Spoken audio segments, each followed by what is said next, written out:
Hello, everybody, and thank you very much for joining the Association for Psychological Science for a special virtual event associated with the APS Global Collaboration on COVID-19, which is our effort to bring together psychological scientists and other experts to explore how the field of behavioral and social science can contribute to the ongoing COVID-19 crisis and future ones.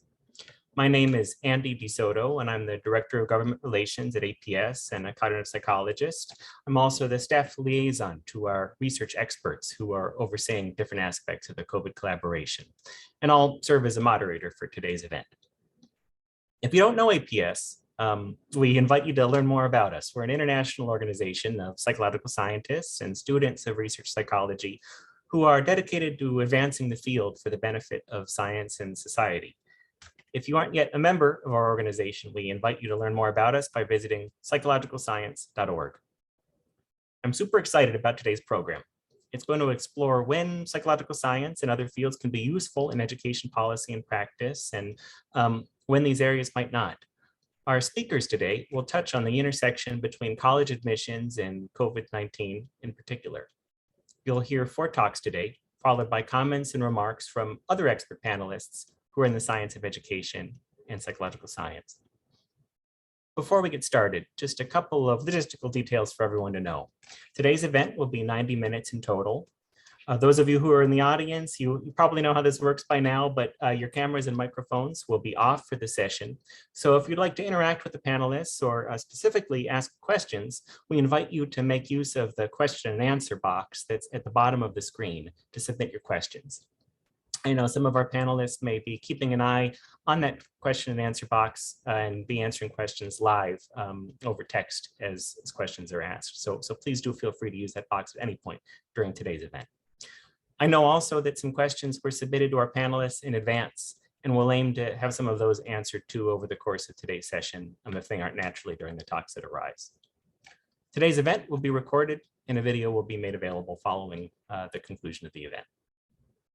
But without further ado, I'd like to introduce the organizer of today's program, Dr. Jonathan Wai. Psychological scientist John Wai is assistant professor in the endowed chair in education policy at the Department of Education Reform at the University of Arkansas. And he also holds a joint appointment in the Department of Psychology. His research examines how individual and contextual factors collectively impact the development of educational and occupational expertise across a variety of domains. Broadly, he studies education policy through the lens of psychological science.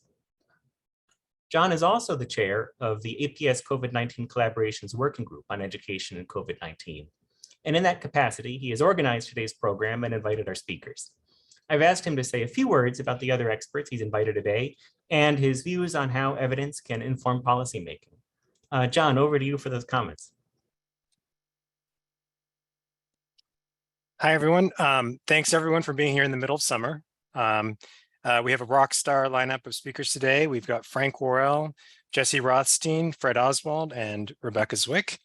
I'm very excited to welcome you from my windowless office in Fayetteville, Arkansas. I'll start out by saying evidence is not always used in education policy and practice in different fields. People from different perspectives view the weight of the evidence differently. So the purpose of the panel, is in part to consider accumulated evidence from psych science that can be brought to bear on this specific topic. And so that's how we're trying to look at how psych science can be useful to address evidence-based policy and practice decisions here in this panel. And it's also really useful to have a multidisciplinary and diverse viewpoints coming from different fields and different people with a focus on integrating evidence and seeking evidence-based solutions. And so we have, for example, Jesse Rothstein, who's an economist. And so I just want to say that I'm really grateful to the speakers, to APS, especially to Andy DeSoto for his support in inviting this panel, and also to the Education Working Group for their many discussions that led to the eventual panel today. So without further delay, we get to hear first from distinguished Professor Frank Worrell.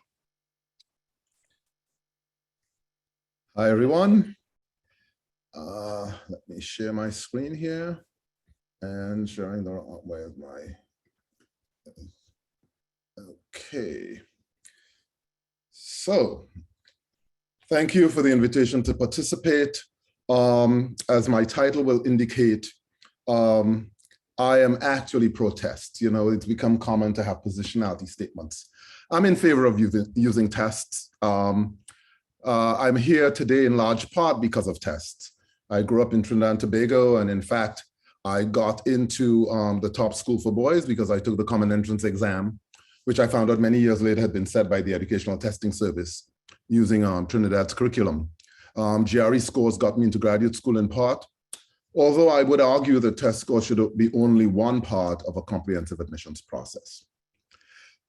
There are several assumptions that I hold.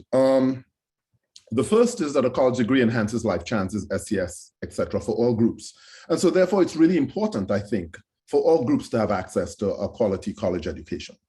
For admissions to selective institutions, selection criteria have to be used. We have more applicants than we have slots.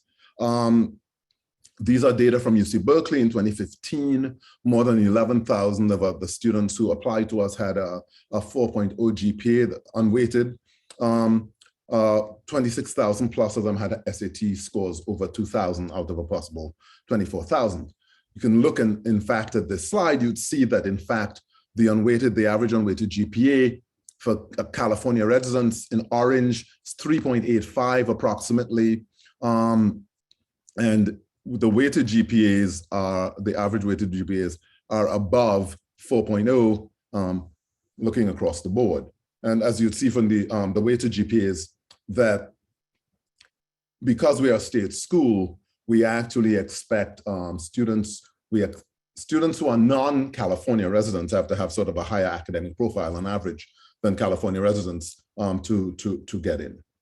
And so I think then that scores on standardized tests have sufficient reliability and validity to be a part of a comprehensive admissions process. The UC system uses a comprehensive review process for admissions, at least most of the campuses, the goal being to maximize true positives and true negatives while minimizing the opposites, right? But we know that in any admissions system, some who will not succeed will be admitted, whereas some who will be successful will not be admitted, right? And so UC uses 14 criteria, or at least it used to use 14 criteria as part of its comprehensive admission process, UC Berkeley. And now we use 13 because we've eliminated the SAT and the ACT. So here are a list of the criteria that UC Berkeley uses. As you can see, grade point average in A to G courses is first. And for those of you who are familiar with the California system, you may know that our higher education system categorizes courses into various groups: computer science, mathematics, social sciences, languages, language arts, foreign languages, and so forth. And students need to actually take a certain amount of courses in each of those areas. The A to G courses, each of those has a letter assigned. ACT, SAT is one of the criteria. And then beyond that, there are a number of other criteria, right? The number of courses taken beyond the minimum, the number of and performance in honors, advanced placement, international baccalaureate courses.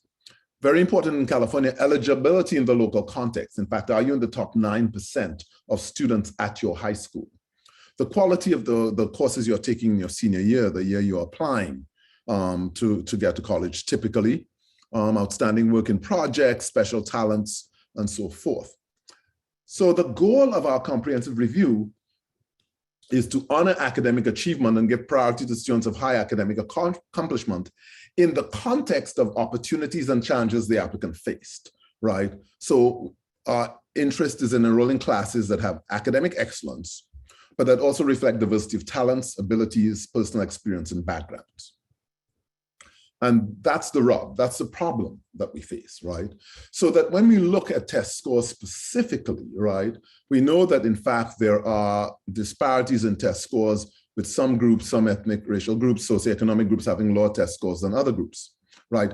So on the one hand, we think about tests as reliable and valid in a meritocratic process, meritocratic system, but we also are aware of disparate impact. Right, and this is the crux of the problem. It came to a height in COVID because with COVID, many students were not able to get access to the test, and so fewer people took tests. But I would say even before COVID-19, tests were under attack as the problem rather than an indicator of the problem. And COVID-19 provided an opportunity for colleges and universities to stop using SAT and ACT in keeping with that value. So the University of California system will no longer consider the SAT, the ACT scores in admission or scholarship decisions. And as you can see, this attorney's claim, there's indisputable evidence that these exams only measured family wealth, cost, and hundreds of thousands of talented students of color. It cost them the opportunity to matriculate into the state system of higher education. I have this in red because I think this is a blatant falsehood in terms of the indisputable evidence that it only measures family wealth. I would argue that, in fact, all measures of achievement, in fact, correlate to some extent with socioeconomic status, and I'll come back to that. So let's look at SAT scores, right? And we see this pattern of scores from 2019 with some groups, for instance, the average score for white applicants, 1,114. It's in the 900s for Blacks, Hispanics, Pacific Islanders, American Indian, Alaska Natives. That being said, the predictive validity of the scores across these groups is very similar. Now, more than that, scores, of course, have some bias, and there's under-prediction and over-prediction. What we have actually seen is that to a large extent, the scores over-predict, certainly for the underrepresented groups, for Blacks, for Hispanics, and so forth. The scores are typically over-predictions of their performance, right? As I said, all scores have some amount of bias. Measurement is not perfect, but the psychological literature has spoken. I mean, that's the goal of this panel, psychological science. What does psychological science have to say? And via our measurement literature, we have actually studied these tests up, down, and sideways, right? Minimal structural bias, minimal predictive bias, minimal precision bias. There are also minimal differences in the groups in the behaviors of groups showing testing, right? So why then are scores being blamed for everything? I think because we actually have not decided we don't know how to solve the real problem. College admissions occur at the end of the K-12 educational journey. And throughout the K-12 educational journey, there are achievement, excellence, and opportunity gaps. They've been ever present. So here are the reading scores for grade 4. As you can see, there are these gaps that are ever present. This slide shows them more clearly. Again, you see the dip for some groups versus some groups having average higher scores than others. This is in grade 4 reading, grade 8 reading. Mathematics, we see the same pattern. Here again, a slide that shows the pattern a bit more clearly. The more important aspect of this, though, is the proficiency levels that these scores represent. And I think that's important to consider, proficiency levels. When we look at the percentage of students who are proficient by subgroup, and we have data from 1992 to 2017 on this slide, we can see only 20% of African American and American Indian, Alaska Native children are proficient or above in reading. These are grade 4 data. Hispanic Americans, 23%, Native Hawaiian, Pacific Islands, 27%, versus European Americans, 47%, Asian Americans, 59%. These proficiency rates are similar in mathematics, and again, are reflected in average high school GPAs across these groups. So the question that I would ask in the context of where, not just COVID-19, but the use of SAT scores, test scores generally, is why would we expect these gaps to dissipate at the end of high school? They play out across all educational levels, including tertiary education. So this is a 2017, this is from a 2017 article in the New York Times, where they showed, in fact, the ethnic distribution in the University of California system. And this pattern is reflected in the Ivy League, the 8 universities that make up the Ivy League, and in selective private universities, right? And when we look at SAT specifically, right, SAT scores by quintile, the first quintile, students in the first quintile have the lowest first-year GPAs, they have the lowest persistent rates, and they have the highest probationary rates. At the 5th quintile, we see the opposite, right? The highest persistent rates, the lowest probation rates, the highest first-year GPA, right? And again, we see this pattern in the high school data for students, California residents. Below 3%, below 3.0, you can see 21% of African Americans, as opposed to 3% having perfect GPAs, and the patterns differ. So I come back to this average GPA of the applicants to UC Berkeley, right? And that weighted application. And when we look, and in fact, the admit profile of the students, what we see, of course, is that the students, if you look at UCLA, for instance, and UC Berkeley specifically, you can see that the GPAs are in the 3.8, above that 3.85 range. That's the average, which should not be entirely surprising. But these students were admitted not just on the basis of GPAs, but on the basis of the 14 criteria, including SAT and ACT. In a report that just came out, McKinsey and Company report, they argued that given current trends, right, we will not reach representative parity in ethnicity race for 70 years. And in fact, when we do reach that, given the current trends, the growth will be driven entirely by increases in Hispanic and Latino students, not so much by changes in performance. So my argument is that college admissions cannot solve the problem of educational inequities. So to wrap up, these excellence gaps are real and they're complicated. The SAT and the ACT are assessing the same constructs as GPA and other academic tests. The pattern of scores on GPA and other academic tests mirrors the SAT and ACT score patterns. All tests of achievement, as I said before, are correlated with socioeconomic status, in part due to opportunity to learn in the environment. No test score should be used by itself. And the claim that only SAT and ACT scores are not fair diverts us from the real problem that we have instead of addressing it. I will end with two questions that I think are important for us to ask, and that I don't have answers for, but that in fact drive my work. Why is it that Hispanic students and Asian students, many of whom are English learners, are doing better than Black students, many of whom are native speakers in reading, for example? I don't have an answer to that question, and it speaks to our education system. And what messages do we send to society and to subgroups in society when we conclude that some groups do not have the capacity to succeed on tests of academic functioning? We need to modify our system, not the test that we're using. Thanks for your attention. And with that, I turn it back over to Jonathan. Thank you, Dr. Worrell. That was a really wonderful presentation. Again, if you're joining our webinar today a little late, that's Dr. Frank Worrell, who's an APS Fellow and Distinguished Professor of Education at the University of California, Berkeley. He's also Faculty Director of the School Psychology Program, the Academic Talent Development Program, and the California College Preparatory Academy. Thank you so much. We'll continue to encourage our attendees to submit questions and answers, questions for our panelists by using the Q&A function at the bottom of the Zoom window. Next, I'd like to invite to the virtual podium Dr. Jesse Rothstein. Jesse is the Chancellor's Professor of Public Policy and Economics and Faculty Director of the California Policy Lab at the University of California, Berkeley. Jesse, please feel free to share your screen and take it away. Thank you. Let me get this shared. Okay, hopefully that's come through.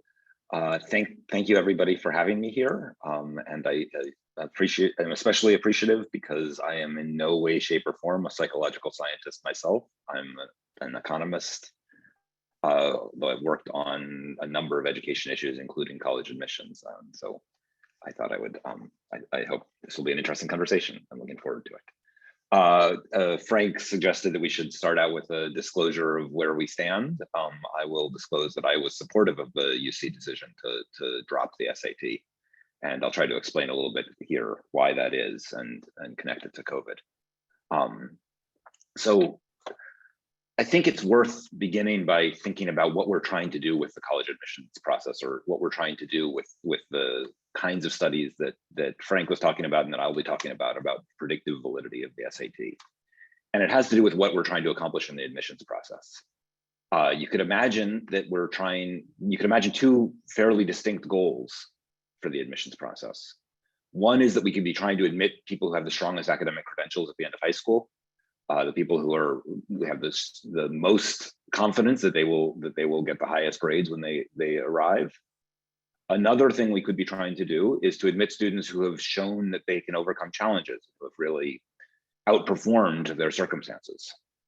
Those are not always going to be the same students. Most likely the students who have the strongest academic credentials will be the students who face relatively few challenges in their lives. But the ones who faced severe challenges may have overcome them, but still won't catch up to the people who, as the saying goes, were born on third base. How do we often resolve this? And I want to say when we resolve this, when we're thinking about predictive validity, this is not really how admissions offices typically resolve it. But when we're thinking about predictive validity, we typically will imagine that what we're going to do is try to identify students who have high predicted achievement, and then we might add some sort of diversity bonus and be willing to accept a student who has lower predicted achievement if they'll bring diversity to the admitted class. Just as an example, there was that I think illustrates this. There was a program that I believe the Education Testing Service proposed a number of years ago called the Strivers program, where they were going to identify students whose SAT scores were higher than you would have predicted given their family backgrounds, and try to identify those to colleges as people you'd want to admit. As I'll talk about, that program failed, and I think it failed for interesting reasons that speak to what we're trying to do here. But I just want to kind of, for now, set out this tension about what we're trying to accomplish. And now I want to try to illustrate with the reason this is a tension with an example.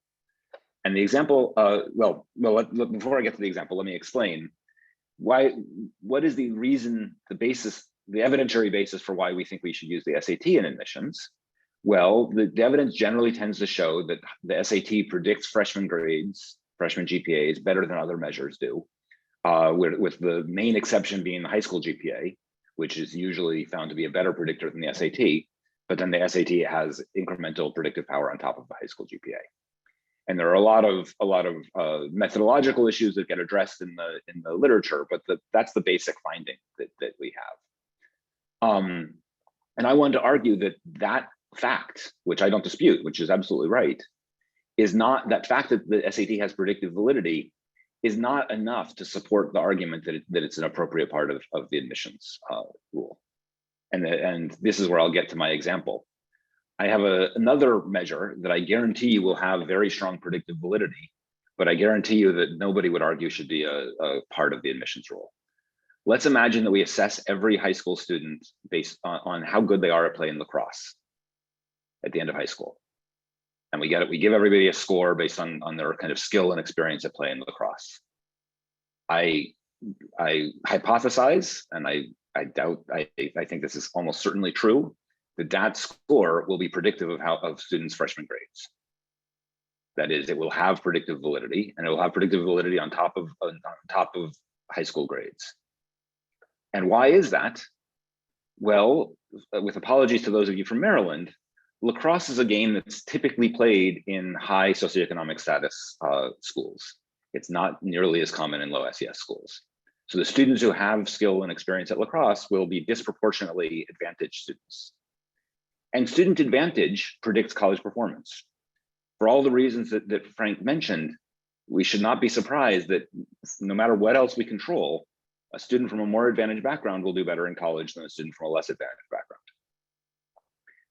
Okay, so that means that anything that picks up student advantage will have predictive validity. And by the argument that anything with predictive validity is an appropriate admissions measure, is a meritocratic admissions measure, we should be considering lacrosse ability. But that I think is self-evidently wrong. It can't be that we should be considering lacrosse skill in college admissions, or that we should think of that as in any way a meritocratic tool. We have to be careful. We only want predictive validity that is picking up the right sources of prediction. Another way of putting this is another measure that we could put into the college, into our predictions, is we could put the student's family background directly, put the student's parental education into our predictions. Again, I guarantee you that students from families with more educated parents will do better in college than students from families with less educated parents, even controlling for high school grades, even controlling for SAT scores. So parental education will itself have predictive validity for college grades. But the argument that we should be running our admissions process where all else equal, will admit the students whose parents have PhDs over the students whose parents were high school dropouts, I think is again, self-evidently not what we want to do. And I have evidence that this is actually a part of what's going on with the predictive validity of the SAT. In a paper I wrote a number of years ago, I related freshman grades at the University of California, high school grades and SAT scores, the standard predictive validity model. But I made one change to the predictive validity model. I controlled for the composition of the high school that the student went to. I controlled for the average parental education of students at the school, for the free lunch share, for the racial composition. Not surprisingly, students who went to schools where there was higher parental education, lower free lunch shares, higher white and Asian shares, they have higher freshman grades, even controlling for high school GPA and SAT. But interestingly, when you control for that, the SAT's predictive power falls by about a quarter. And then remember, I'm not controlling for anything about the student here. I'm just controlling for what high school they went to. So our standard predictive validity models are giving the SAT credit for the fact that SAT scores are correlated with the socioeconomic status of the high school you went to. Now, if we want to, we could include socioeconomic status of the high school in the admissions process, and indeed we do in the UC holistic review, but we don't include it in the way that would be implied by this model. This model is saying that if you want to admit the students who will get the highest freshman grades, you should give preferences to the students from the more educated, wealthier, whiter high schools, where in fact, we tend to give preferences to students who've overcome challenges, who've gotten a given achievement level from less advantaged high schools. I think that's the right measure. That's the right approach to take, but that's explicitly saying that we're not trying to maximize predicted performance. Now, if you're trying to argue that the SAT adds information to the process, the only thing we could really give it credit for is the information it provides that isn't already available. And what these results are showing is that information is quite a bit less than what you would give it credit for if you didn't account for these kinds of correlations. Again, the fact that we choose not to use high school composition in the way that would maximize predicted grades isn't a reason why we should give the SAT credit and undo what we're doing through the high school composition. And I mentioned the Strivers program a little while ago. These results tell us why the Strivers program didn't work. The students whose SAT scores are higher than predicted turn out not to do as well as the students who have equally high SAT scores, but got it by being what you would have predicted given their background. That is, given two students who have the same SAT score, if you're just trying to predict freshman GPA, the student who got that SAT by coming from an advantaged family is going to have a higher freshman GPA on average than a student who got that SAT by coming from a disadvantaged family and overcoming the obstacles that they faced. Again, I don't think that argues that that's how we should run admissions, but that's what predictive validity models show.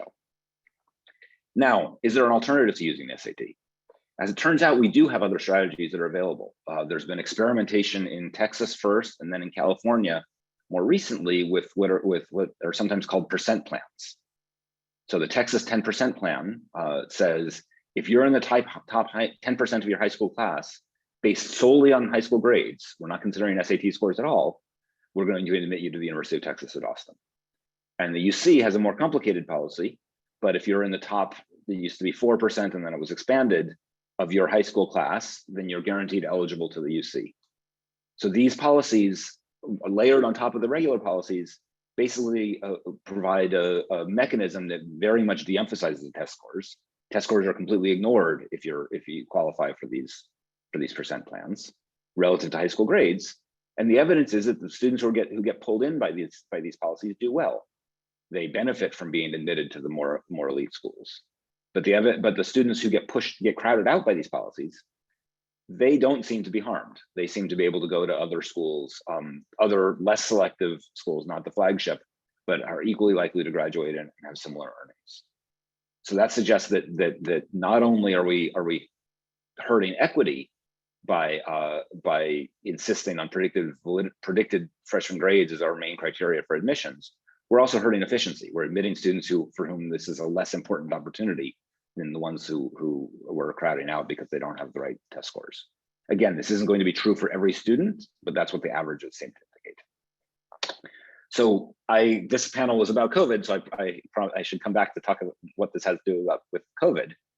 Under COVID, it meant that many students who couldn't take the SAT for reasons that were totally outside their control, that led to temporary test optional and no test policies. It probably also exacerbated disparities in high school experiences. It probably widened socioeconomic gaps in preparedness. The students who went to private high schools were in school for much more of the time than students who went to public schools, which tended to stay closed longer. They probably also had better family environments to support their learning when the schools were closed, more access to the electronic equipment and access that they needed. So I think we should expect that socioeconomic gaps in preparedness have gone up. And so the question is, should admissions punish students who lost out during COVID, or should we use this as an opportunity to adopt a more equitable approach? I think the latter makes more sense. I think we should, that even if we will take some hit to student grades by admitting students who suffered under COVID, I think there are a large number of students in that group who can be successful. They may require a bit more support than they would have otherwise, but they can be successful. And I think that's who we should be admitting to our schools and to our most selective colleges. The last thing I want to say, though, is that we have to be very careful about how we judge the success or failure of any change that we make in this period. Everything changed under COVID. The experience of the students who we admitted this year, who will be admitted next year for the next few years, has been fundamentally different than the experience of students admitted in other years. It's not just the SAT that we weren't able to use because students didn't have access to the SAT. High school grades will have a different meaning than they have in past cohorts because many schools changed their grading policy or just lacked information that they could use to do grading during COVID.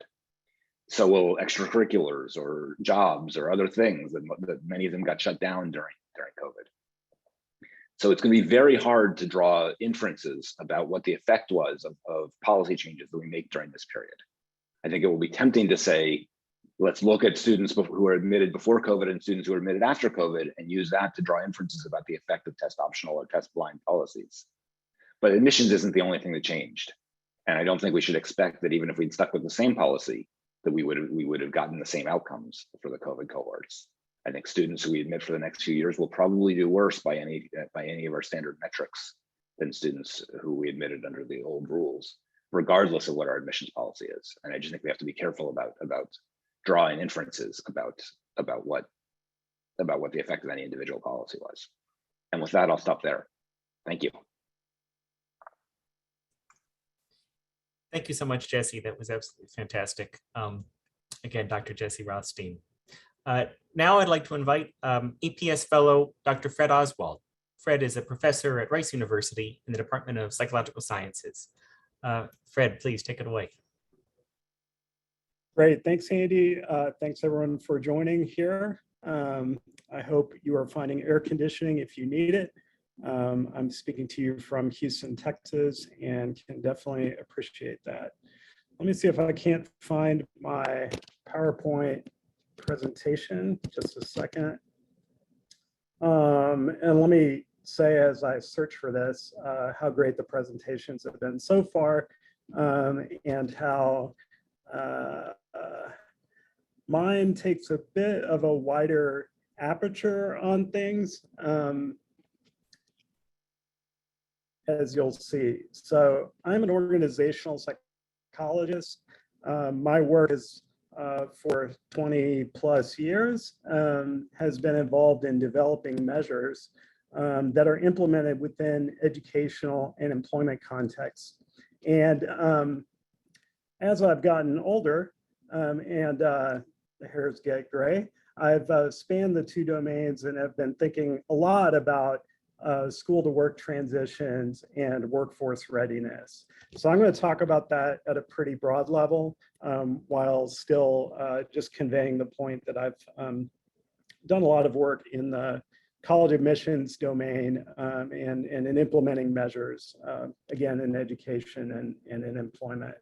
So I think I can save myself and share the screen here. Let's see how this goes. Yeah, I might have to back up a few slides. Let's go back. Okay, there's me. So opening the aperture a bit, I want to just point out that, with college admissions comes a much broader system.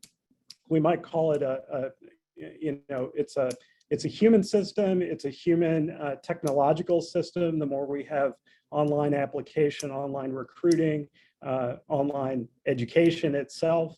It's a very broad system from which colleges and applicants are operating, right? It's one way to think about admissions is from recruiting and how we are getting eventually this match between colleges and applicants. Colleges are surveying, sifting through, measuring a wide range of applicants, trying to understand where they're coming from. Likewise, applicants are searching through a wide range of colleges to figure out which ones are right for them, right? So it's worthwhile, I think, to think about this broad picture and how there's an ecosystem. Maybe you view it to some extent as a competition, as a collaboration in some ways of peers or of institutions that share missions. You know, there are multi-college agencies dedicated to educational improvement and so on. So it's not simply, the point is it's not simply a dot to dot like I have pictured here, but it is to try and convey the point that on one side, so to speak, institutions have their own goals for recruiting the best students they can get, and students are trying to find the best fit in their search for colleges. It's imperfect on both sides, and that system early on, this recruiting obviously affects the selection that happens next. So I just wanted to start with that point.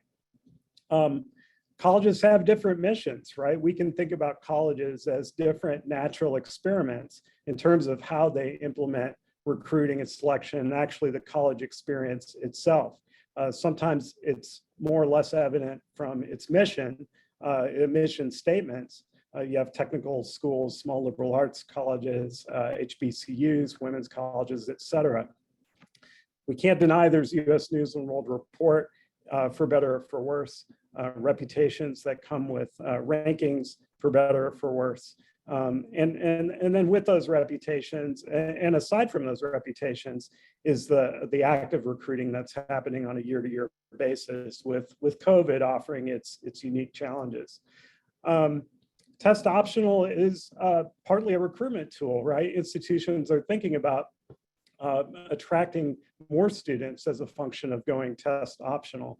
So, you know, there are important points to make about the validity of tests and how they're predictive, but it's also this broader context the previous speakers also highlighted about the broader system, how are tests used. You know, it's part of a broader system to understand where a student is coming from. And maybe when there are differences, maybe the world is biased and not the test necessarily, that there are deep educational inequities in the world that tests that are well developed might pick up on. And so how do you navigate the tension, as Frank pointed out, between meritocracy and the achievement that's reflected within tests with the structural disparities that exist in the world, continue to exist in the world. So sorry, my slides are have a life of their own here. Students are considering their fit, obviously, as they try to figure out what is going to be a good opportunity for them as they take their chances with an institution takes a chance with them. Lots of dimensions outside of tests, academics, financial needs, social scene, geography, athletics. They're weighting dimensions as much as colleges are in determining a good fit and selecting themselves into the applicant pool by deciding to apply. There are a lot of broad models of college success, and I've given a couple here. I won't step through them in their specifics, except to say that the models share the notion of there being intellectual behaviors that are obviously fostered through college in learning, attaining specialized knowledge reflected in a degree. But then there's also the interpersonal supports and behaviors, the intrapersonal supports So interpersonal would be peer groups and mentors. Intrapersonal would be your own health, your time management, maybe your perseverance, and so on. And so all of these characteristics are important to college success. And in a selection contest, we might view these as characteristics we would like to have, in a sense, a checklist and things that we measure and hope to get, and we combine maybe and create scores for admissions purposes and so on. But I want to contrast that. This is undeniably important to think about what you want to measure. But I want to contrast that with processes in a minute. I guess this slide here, following up on admissions, is about how we can approach the data that come from these models of intellectual, interpersonal, and intrapersonal behaviors. We can gather data and decide to weigh them in a more standardized, structured way, or we can be unstructured and look at the scores more holistically, or we can do both, right? We can have structured assessments that come from tests. We can score interviews and so on, but then we can use those data and still have a subjective decision-making that happens. So there really is a continuum between structured and unstructured data and structured and unstructured assessment of those data. And those two might be kept distinct and thought about in any admissions process. Here's a slide that is more or less the theory of everything when it comes to what college is like. But the point is to say that a lot of times when we talk about validity in the admissions process, we're focused at the endpoints of this slide. We measure characteristics that are relatively stable in our college applicants in hopes that they predict the outcomes down the road we hope for in terms of graduation, retention, and so on. But there's a lot of critical stuff going on in between. That is the college experience, so to speak, where knowledge and skill is gained, self-efficacy hopefully improves, you feel more confident in your major, and your successes are nonlinear, but they hopefully lead to improvements and eventually graduation over time. And your interpersonal and intrapersonal behaviors support your intellectual behaviors. So the admissions process might be more or less of a checklist approach to oversimplify things, but it's to be contrasted with how there's an interaction or interplay in the so-called college experience. Your peers support you, they motivate you to learn. Learning is not a sterile enterprise for anyone who's been through learning processes, which I think applies to all of us.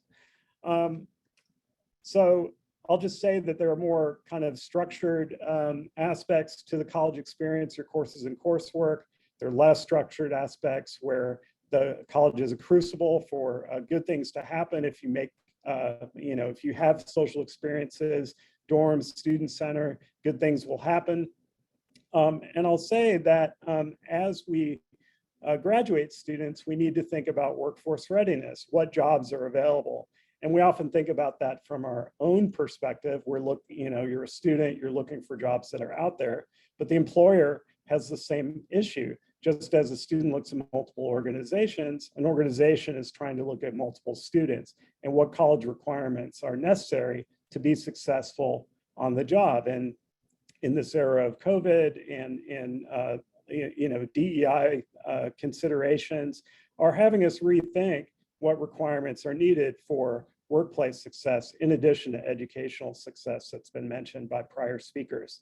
So there's a similar matching problem that comes out in the end as graduates are seeking jobs, and it's worthwhile thinking about the perspectives from both ends of that continuum as we, I think, safely assume that education is an investment in employment futures, not just at the individual level, but at the broad academic and national competitiveness level.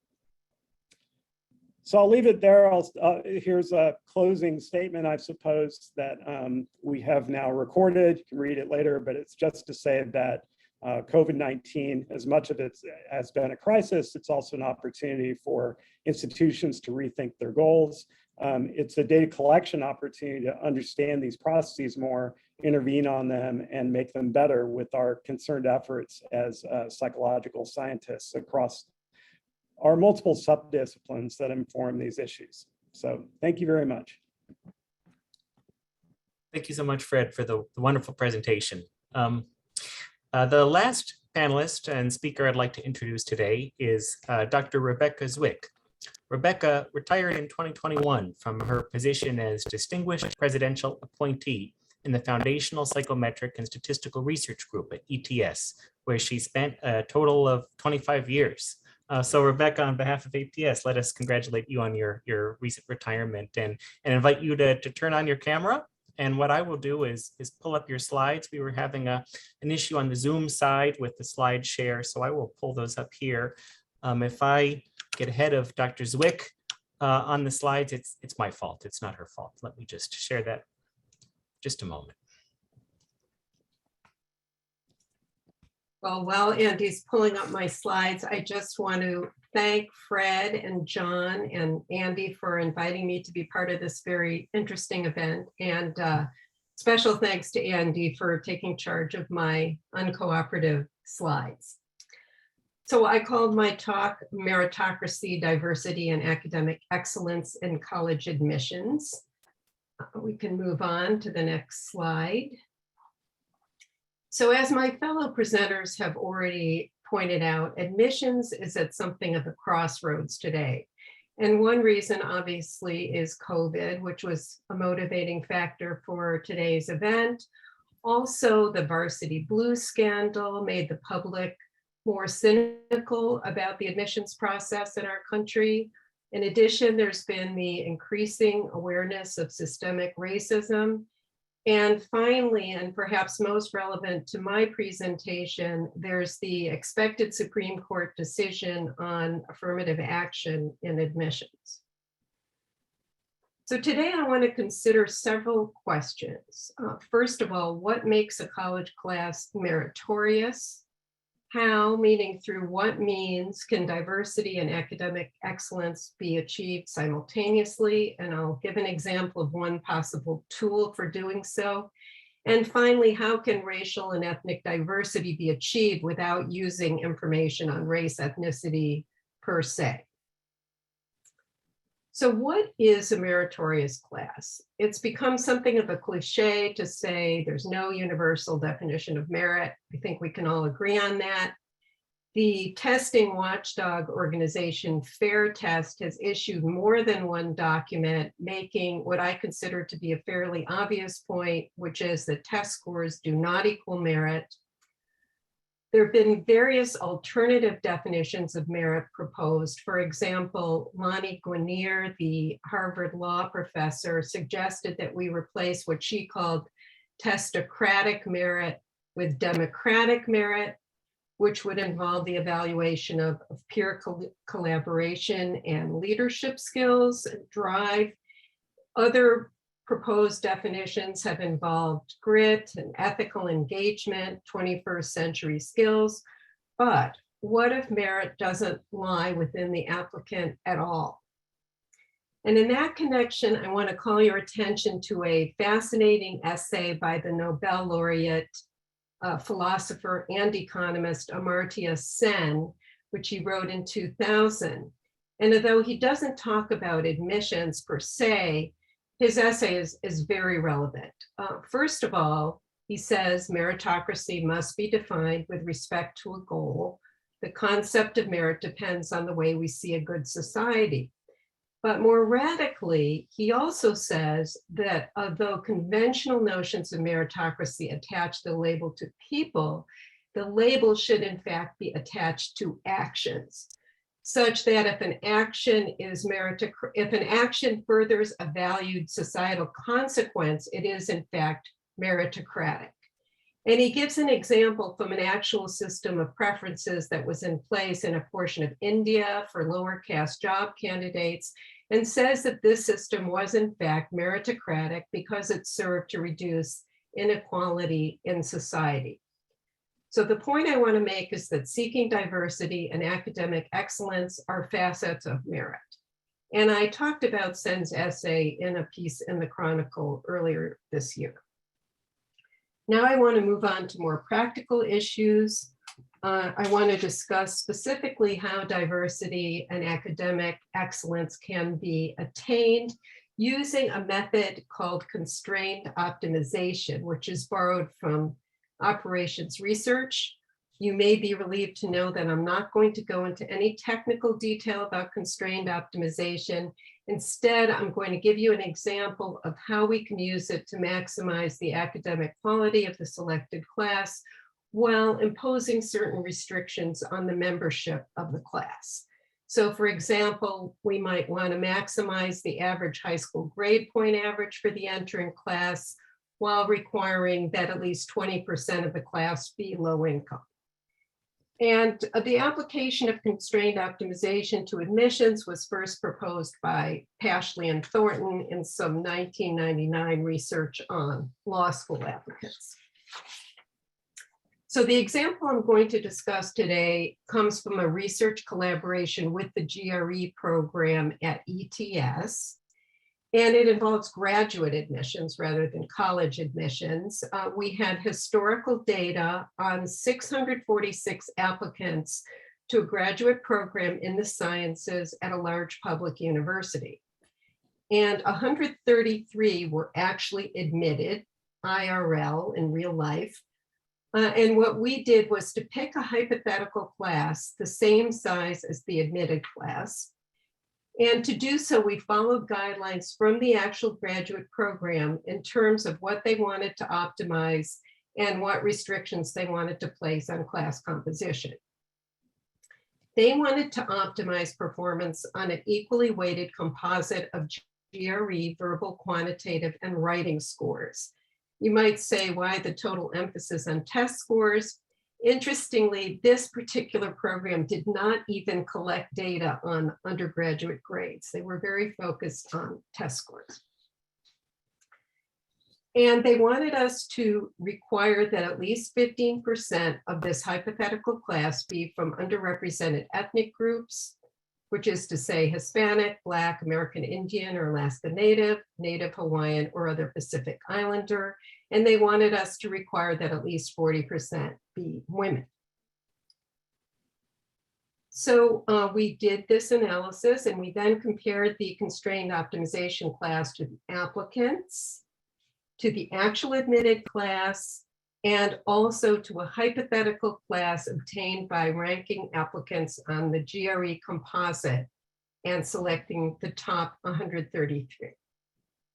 So let's move on and look at the first row of data. This is for the applicants. You can see their GRE verbal and quantitative averages. This is on a 130 to 170 scale, GRE writing on a 0 to 6 scale, or 5.9% underrepresented students and 15.5% women. The next row of data is for the actual admits. And you can see that as you'd expect, the test score averages are a little higher, 7.5% underrepresented, 30.8% women. Next row of data is from the hypothetical constrained optimization class. And it's interesting to see that the test score averages are as high or higher than those of the admitted class. And we also made our targets of 15% underrepresented and 40.6% women. And finally, the last row of data shows what would happen if you used only GRE scores, which I should add is not a recommended admissions approach and is not used by any school that I know of. If you did do so, you would have very slightly higher test score averages, but the percentages of underrepresented students and women are actually less than those among the applicants. So in summary, the constrained optimization class had more women and underrepresented ethnic group members and had GRE averages that were as good or better. I should note, though, that we did not have access to all the data that the actual admissions personnel did, and that they may well have been relying on variables to which we didn't have access, like research experience or faculty recommendations and so on. Now I want to talk briefly about how racial and ethnic diversity can be achieved without using race ethnicity information. And I want to just say quickly that unlike some researchers, I don't believe this is a trivial task. I don't think it can be achieved simply by substituting one variable for another. But within the constrained optimization context, we had some success with a couple of approaches, which I'll mention. One was to make use of the residential zip codes for college applicants, which we translated to the median incomes for those zip codes, which that's publicly available information. And we then applied constraints to ensure representation of students from the low income areas. And we think that one of the reasons that this worked was that zip code may capture non-income characteristics as well as income. A second approach that we used that was somewhat successful was to make use of an admissions obstacles index developed by Blatter and Glynn. And this is simply a count of the obstacles on a 0 to 10 scale that may have been encountered by applicants, such as being low income, being in a high school with a poor teacher-student or counselor-student ratio, and so on. And what we could do within our constrained optimization analysis is require that the average count of obstacles for the admitted class exceed a certain threshold, or we could require that the percentage of admits with many obstacles exceed a threshold. And we found that this too was a successful approach. So in conclusion, we feel that this constrained optimization approach is one possible tool for increasing diversity while maintaining high academic standards. I'm always happy to have the opportunity to reaffirm that diversity and academic excellence are not mutually exclusive goals. And finally, assembling a class in a manner that furthers social justice objectives is a form of meritocracy.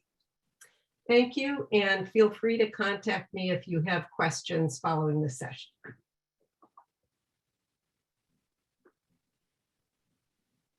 Thank you very much, Dr. Zwick, for the excellent presentation.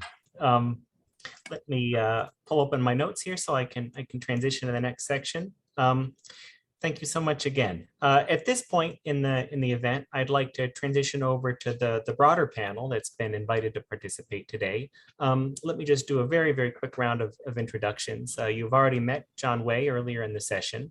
Also eager to introduce you to Dr. Catherine Asbury, who is professor in the University of York Department of Education. Dr. Joni Lakin, who is associate professor of education research at the University of Alabama. Professor Heiner Rindermann, professor of education and developmental psychology at Chemnitz University of Technology. And Dr. Drew Bailey, who is associate professor in the School of Education at the University of California, Irvine. I've asked Drew to take it from here, and he's prepared some introductory remarks to this section of the program. And Drew, please go ahead. Great, thanks a lot.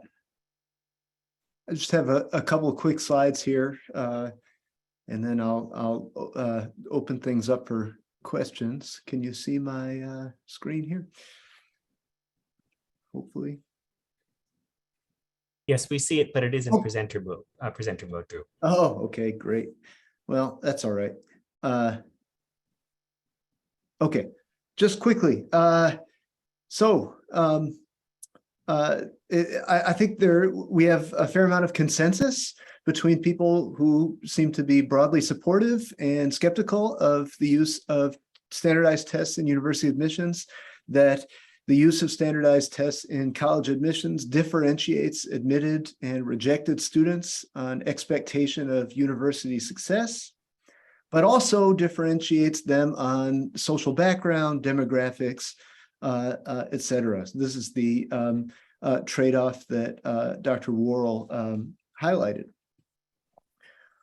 We also heard a little bit about a different kind of comparison where you compare admitted students across two different regimes or admitted and rejected students across two different regimes of admissions policies.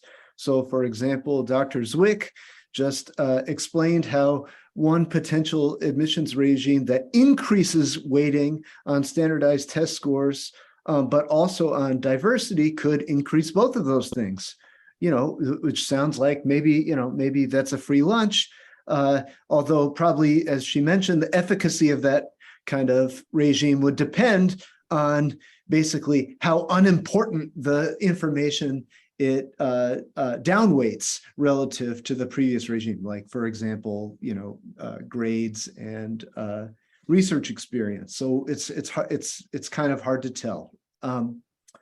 Dr. Rothstein talked about his interesting work on the Texas top 10% admissions rule, finding that the rule increased the demographic diversity of accepted students and earnings in the short term, both for students pulled into the University of Texas and actually smaller earnings gains for students who are pushed out of the University of Texas. This really sounds like a potential free lunch.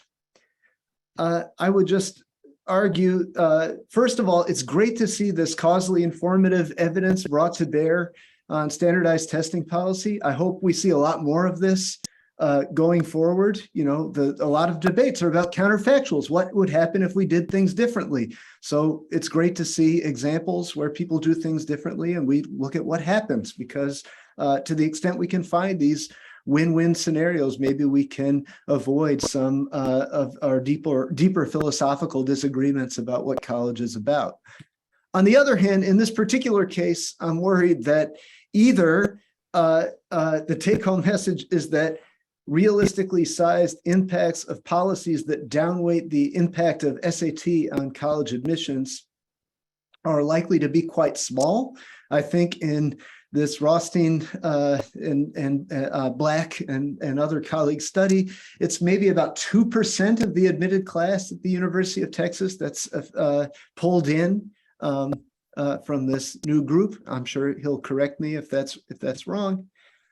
And if that's not true, right? If we want bigger, more powerful policies on the table, then maybe we want different kinds of experiments or quasi-experiments to be primarily informing us about what's going to happen if we have major changes to admissions policies. So I just want to open it up to questions and discussion among the speakers and panel. A couple of questions I'm left with is, first, are we really just arguing over policies that would change about 2% of the entering class at state flagship universities? If so, is this an example of Sayre's law, where the heatedness of academic debates reflects the low stakes? I'm not sure if that's true. I didn't expect that going in, but now I'm worried about it. If not, and really we're considering substantially more equitable policies that would admit drastically more low students from low socioeconomic background, then maybe we want to be looking at different experiments and quasi-experiments. For example, shocks to the number of admitted students at large universities. There are a couple studies out there like that. And finally, just for folks listening, perhaps you'll agree, it seems that the speakers have different goals, priors, and definitely access to very different kinds of data. And as I mentioned here in my remarks, they're concerned with different kinds of counterfactuals, different kinds of policy regimes, different comparisons between admitted and rejected students or admitted students under different regimes. This seems like an area where we might make faster progress if people were more open to adversarial collaborations, because I think people are speaking past each other way too much, and I'd like to encourage that going forward. Okay, I'll stop talking and sharing my screen and look forward to hearing folks' responses. We'll invite everyone to turn their cameras and audio back on and participate in that conversation that Drew's teed up for us here. Could I just make a brief response? Please. Oh, let me try to start my video. I just wanted to make a brief response to your comment on my research. I just wanted to clarify that nothing about the approach I discussed requires the use of test scores. So we've done analyses where what we optimized was simply grades. We've used letters of recommendation, the ratings of letters of recommendations, combinations of test scores and grades, and so on. So there's nothing about the approach that is intrinsically connected to test scores. Just wanted to make that point.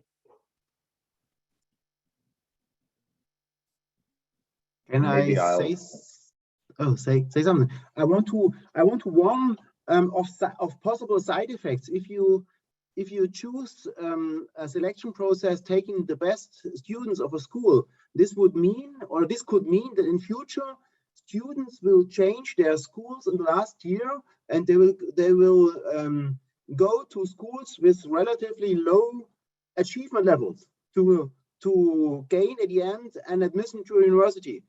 If you are going to a school with a high achievement level, you have no chance to go to university. If you go to a school with low achievement level, you have a good chance. And the people will notice, and this will change where people will go in the last year of school. That's a potential feature in the US education system, not, I would say, not a bug, right? We have lots and lots of socioeconomic segregation. So to the extent we're pulling rich kids into schools, serving lots of disadvantaged kids, that would have a lot of potential upside, I think. There were a couple of articles earlier in the Texas 10% plan that claimed that there was a phenomenon like that occurring, that people were actually switching to less demanding schools in order to increase their chances of being in the top 10%. I don't know how prevalent that ever was or if it's continuing. Yeah, the quantitative magnitude of the effects that people found was pretty small. There were, you'd have a few, maybe 100 students in the state of Texas in a year who looked like they switched schools, which is not going to change the world, but I agree with you, Drew, it's the right direction. I think Dr. Asprey was willing to say something. And I was going to make a similar point, actually. I see it very much as a feature rather than a bug, and thinking about lower down the school rather than college admissions. So we might just be arguing about 2% in terms of who goes into elite colleges. But if we're thinking about making schools and education better for everybody, we know mixed ability classes work better for most children. We know that if you have a very heterogeneous group of students, including high ability students in the class, that helps most children. So if you can attract more of those middle class families to spread themselves out more thinly and not aggregate in a subset of schools and in private schools, then I can see real benefits for all children in a kind of rising tides lift all boats kind of approach.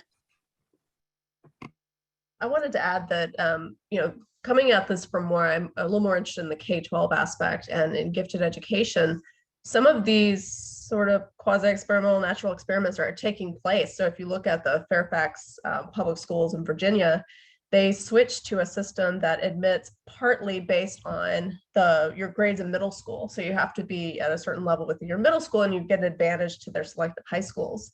So I think even though it is confounded with the COVID effects, I think there's something interesting that's going on there that might inform some of these admissions decisions. But in terms of the 2%, the thing that I see when I look at gifted programs, when I look at selective schools, is why can't we increase the number of seats? I know we can't just replicate, say Harvard, but I don't think there's anything particularly special about Harvard. I think this audience is okay to say that. There's a lot of really good schools that offer equal or similar economic opportunity. So the same way, if we could ensure that there's plenty of colleges offering that quality of instruction for students, very able, very capable, right? Can we take some of the pressure off of these selective schools? I think that there are way more students who could be successful in these elite 2%er kind of colleges. There's many more who could be successful, then there's room for them. And so I think that creates kind of a false scarcity that exacerbates some of these challenges.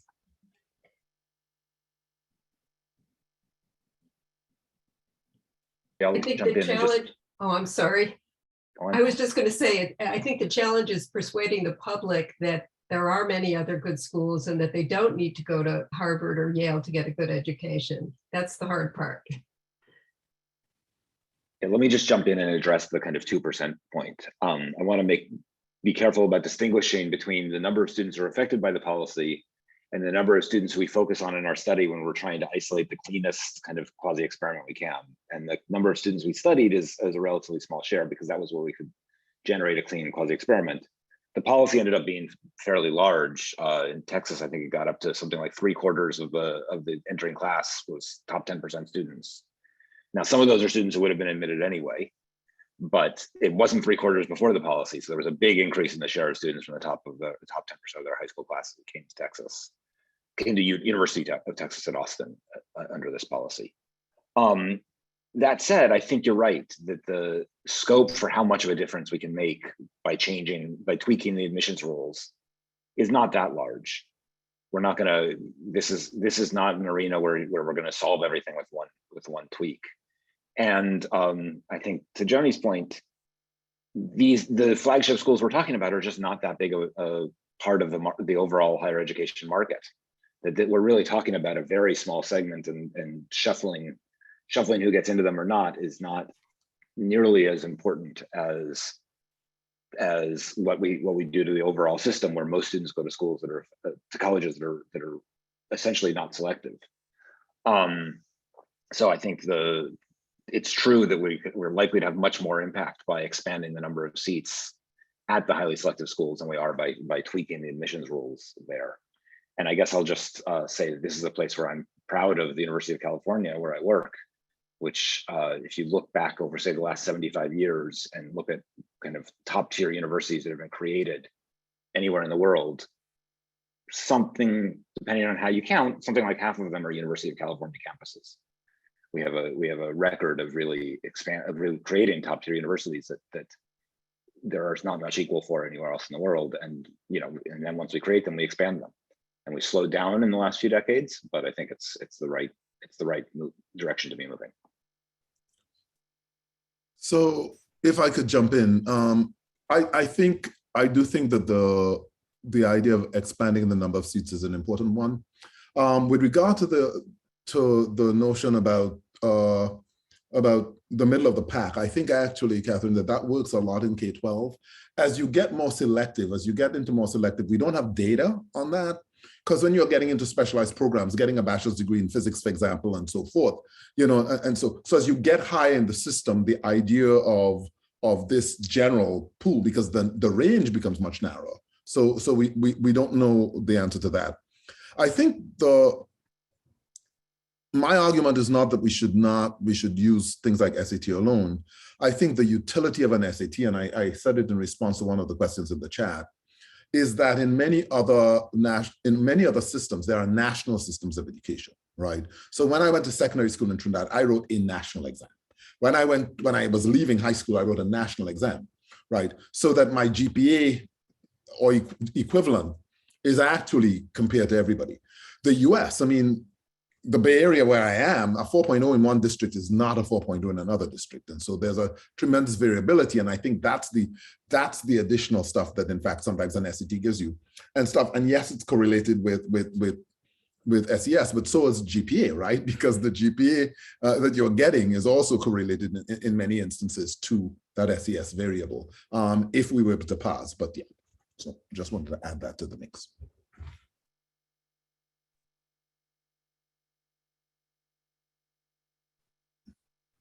So I just wanted to say that I think that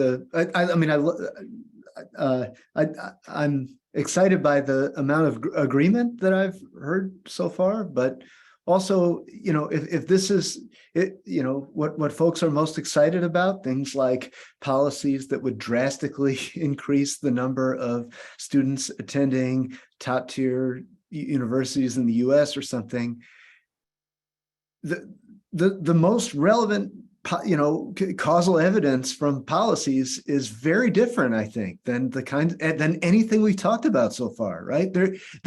I think there are some quasi-experimental studies from Italy where there's a drastic increase in the number of admitted students.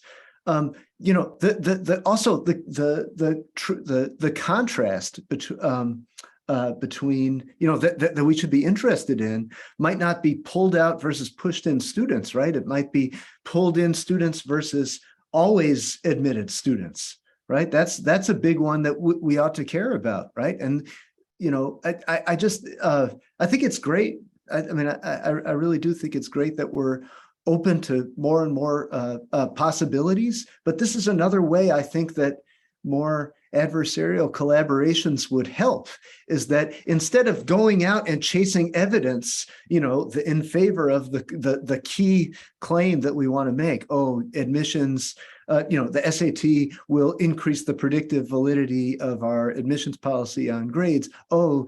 Getting rid of the SAT will increase equity in admissions. We can actually try to get at more and more of these contrasts in each of our studies, so that we could satisfy a reasonable skeptic that our new preferred policy solution is better than the status quo.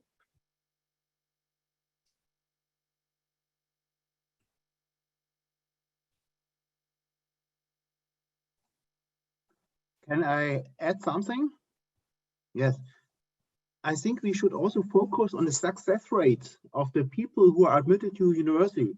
I remember a very long paper from Richard Sanger, I think a law professor from 2004, and he came to the result that if people are admitted to university who are not on average in the cognitive ability level or GPA level and so on, they have a higher failure rate than if they would be admitted to a school or university with a lower average level of demand or achievement.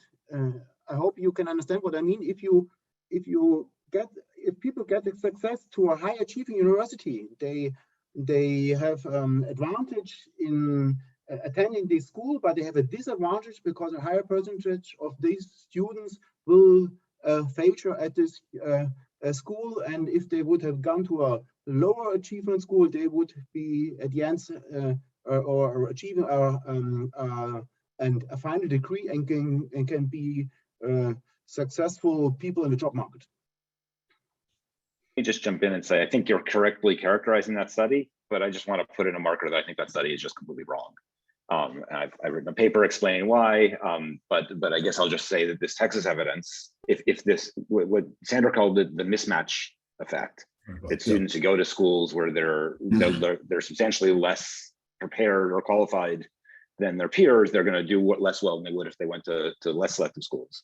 That would imply that these students who are pulled into the University of Texas or to the UC campuses by these eligibility in local context policies, by the percent plans, would be harmed by it. And the evidence indicates that they're not harmed by it; they're benefited by it. So I just think it's theoretically possible that there could be a mismatch effect like that, but it's just not something you see evidence for in real admissions policies. Although your pushed out students make more money too. True, so they may be mismatched, but that's not who people are typically worried about. But I think the evidence for mismatch is pretty weak when it comes to college admissions in the US. There's some regression discontinuity studies. So if you just get in to a more prestigious school, it seems to help kids and especially poor kids. But there's maybe a little bit stronger evidence within a particular major. So for STEM majors or law school or something like that, I think that there might be something going on there, but not overall for undergrad university admissions. So I wanted to bring up something, and I see Irvin had a question about basically the students' goals and kind of the big fish, small pond. Like maybe you want to go to a less prestigious university so you can really shine. But I also think that there's an interesting line of research on the undermatching. So I think Jesse was kind of saying, like, you can't really overmatch, right? If you can get into a better school, go to the better school. But the undermatching, the idea that students from especially Latino backgrounds, I think are known to go to local colleges to undermatch substantially compared to where they could get in, where they could go. So, I mean, on the one hand, that doesn't affect the discussion about SAT, but I wonder how that goes into the larger policy context for many of you. Like, how do we encourage students from some of those kind of communities to go aim higher while convincing other people that it doesn't matter so much where you go. Well, so I think it's an important question, Joni, because I mean, much of my research actually focuses on psychosocial variables, things like hope, belief in the future, and those kinds of things. And we're just getting better measures of those things because we've not been able to do that. And we've not really done a lot of research, right? I mean, from my perspective, right, the goal of education is really to open up possibilities, right? What can I do? And, it doesn't have to be lawyer, doctor. My ambition was to be a secondary school teacher. That was the ambition, right? I ended up here in large part because I went to schools. People gave me opportunities to do things and stuff. I'm the first in my family to go to college, right?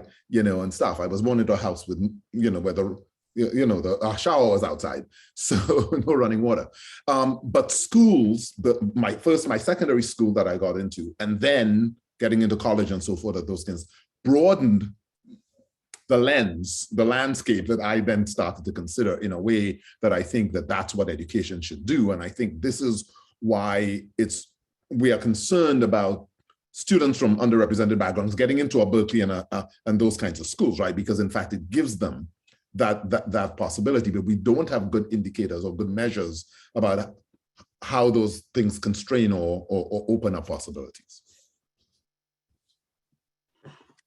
And on that point, it seems to me that is a job for school teachers, and that the best school teachers are already really good at it. They spot those disadvantaged children with the capacity to do really well, and they sit down and they tell them. And if they need money to go to interviews, they provide it. And if they need advice on what to wear or what to say, they do that. But it's a job, I think, for the schools and for teachers to do. And maybe thinking about COVID, that's something that the cohorts of the last couple of years have missed out on. Teachers who in that final couple of years of their education know them really well and know their background and know those people who are underconfident relative to their ability, or perhaps not as well supported as at home as they could be. So I think there's an additional layer of COVID disadvantage for some kids there. On that COVID note, perhaps I can jump in and ask a final question of our panel here, which is part of the mission of APS's collaboration on COVID-19 is to look back and think about how our research was used and how it was applied in cases where it wasn't, as well as identify new research that needs to be conducted in the future. And I think that the wonderful presentations and comments we've heard touch on some of those. But another thing that we've asked our expert groups to do is speak a little bit about what we might do to be better prepared for COVID-like events or similar crises in the future. And I was wondering if any of you might speak to how we might prepare either from a scientific perspective or perhaps even a policy one to be able to withstand future crises of COVID's nature. Tough question. And I would say, one of my things, so schools have started doing a lot more social emotional learning, and at the same time, the levels of anxiety and depression and stuff in children and adolescents has gone up tremendously. So I'm not sure how successful those programs have been, but I do think that if anything that COVID teaches us is that we actually need to pay a lot more attention to training of our teachers and our administrators, because I think the burden fell on them to pivot in ways that many of them were not able to do successfully. And we know that the burnout rate was extremely high. I mean, without good teachers and administrators, we don't have good schools, right? And stuff. So I think that we do need to do a lot more in preparation of our workforce, teacher workforce. Yeah, I was going to add in, and Frank made a good point that we asked teachers to do a lot of different jobs. So my first thought was like, I shouldn't add on to that. But also what Catherine was saying, I think is really important that teachers need to know their students, right? The informal interactions they have around, you could aim higher. There's this school, it's actually not that far. Like those kind of conversations, knowing that student's potential is a huge part of how teachers can promote student success. So I think one of the challenges in thinking forward is how do we maintain that both an academic and a relationship kind of awareness of the teacher. So how can they really know how the students are doing academically, what their interests are, where they're headed? And I think this comes into some of the big data of education that may open up, moving forward. But keeping that sort of awareness of your students, where they are and what their potential could be, I think would help mitigate some of these inequities that were introduced by COVID. Disproportionate which schools were closed so that the teachers never saw their students face to face, never had synchronous interactions. Like, that's a huge gap for those students who didn't have the same kind of connection and have teachers who know them. And I would just jump in and expand to, helping support families and parents and what they need to support their kids at home, because that's what happened. That happened to me. So as a parent, I think it'd be great to have more support for families and what they need to help their own kids. And in future, we should not close schools again. The schools are so important. The schools and the teachers and the peers so important for the development of children. So we should not close again in any case of COVID pandemic, and we should not give up the possibilities for the children to go to school. I'm thinking about the opposite end of the spectrum to what we've been talking about today. I think we need policies that make sure our children with special educational needs aren't as badly let down as they were this time. And I could talk about a range of different profiles which were let down in different ways, but having learned what we've learned, have systems in place that ensure that these children and their families are not abandoned. Well, on those very important notes, I'd like to thank you all. Thank you, Dr. Wai, and thank you to everyone else here on for your wonderful comments and wonderful presentations. And this has been very enlightening, and we thank you for the time you took out of your day to join us for this event. Please do stay tuned to psychologicalscience.org for future events hosted by APS. And we'd also like to thank our audience members, of course, for being here, and my colleague Emily Proppy, who has done a great job of being behind the scenes to administer this event on behalf of APS. So again, from the Association for Psychological Science, thank you to everyone, and have a great rest of your day.